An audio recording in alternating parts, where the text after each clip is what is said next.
Hello, everybody, and welcome back to the Culture Wave Media Network. This is me, Darian Scalamoni. I'm going to be your host for this short, non-spoiler review of the biggest movie currently in theaters, Kingdom of the Planet of the Apes. Now, this film comes out 7 years after the last film, which was War for the Planet of the Apes, which followed the whole legacy and the story of the ape named Caesar that was played, obviously, by Andy Serkis for a trilogy of films in the 2010s. And this film actually takes place generations later. It's about 300 years later. And the new ape that we're going to basically center the story around is an ape named Noah. And he's played by Owen Teague in this film. And of course, when I first heard that they were going to be continuing on this franchise without Caesar, I was hesitant. I was worried. But I can tell you that Owen Teague does a fantastic job of basically carrying the torch into the new wave of the franchise, so to speak. And there's a lot to like about this movie. It's epic filmmaking. The visuals, similar to the past Apes films and maybe even better. The CGI is absolutely fantastic. The motion capture is wonderfully done by a number of actors. Owen Teague obviously is the standout. Raka is played by Peter Macon, and he is an unbelievable orangutan that you just absolutely fall in love with throughout, as well as Kevin Proximus Caesar, the main antagonist of the film. But there's also a standout human in this film named May in the story, played by Freya Allan. She does a really great job. I was not super familiar with her work, but a lot of people had let me know that she was in The Witcher on Netflix, which I haven't had a chance to watch. But she is also a standout in this as well.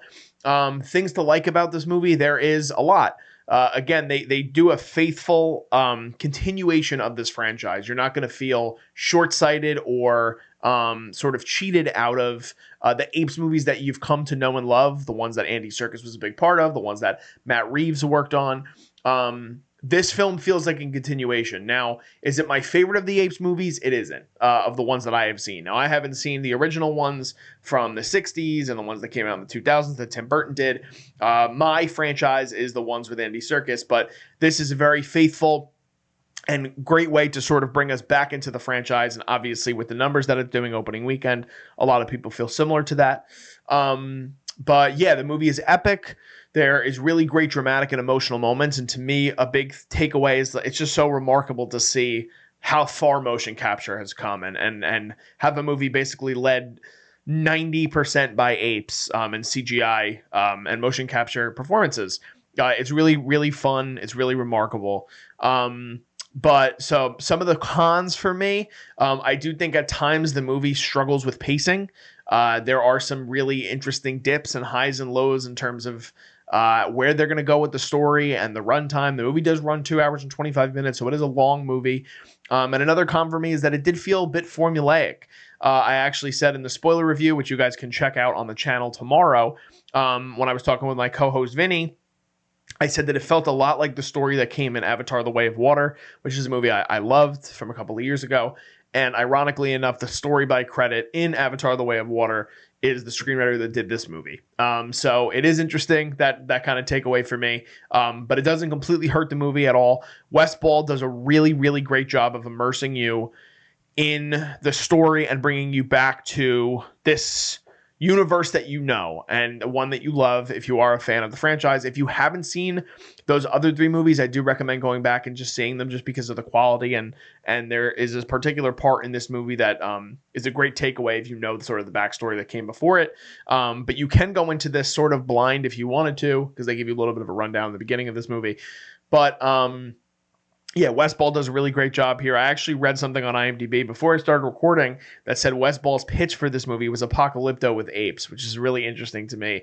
And he does a really great job of immersing you in that world. So the world building is great. Again, the visuals are fantastic. I thought the direction was well done. My issues were probably with, again, pacing and script issues, but the performances are basically off the charts here. It is still one of my favorite movies of the year so far. But again, it kind of a big gap in terms of something like this versus Dune Part 2. But if you guys were curious, my final score for Kingdom of the Planet of the Apes is an 8. Again, lots to like, some gripes, but it's a really welcome return back to the franchise. So if you guys are a fan of the Apes movies, you should definitely check this one out. But if you guys can, please be sure to let me know in the comments what you guys thought about Kingdom of the Planet of the Apes, or if you guys were just checking this out for the first time to get my thoughts. Are you guys going to see the movie? Did my review change your mind? Let me know in the comments. I would love to have a conversation with you guys. Also, if you can, please be sure to leave a like on this video and subscribe to us. We are the Culture Wave Media Network. We're on the road to 500 subscribers. If you guys hit that bell for alerts and subscribe, you guys would be a really big help on that goal and that journey that we're going on with me and my team. I really would appreciate it. Also, you guys can follow us on social media. We are at Cinema Wave Media and at _Culture Wave Media on Instagram. We are also Culture Wave on Facebook, as well as at Cinema Wave Media on TikTok and Threads. So please be sure to check out all the other stuff we have on social media. We do news, we do posts, we do other reviews, we do slideshows, all fun stuff for you guys to check out. So please be sure to do that if you can. Just signing off, I am Darian Scalamoni, and thank you for tuning in. We'll see you next time. This is The Culture.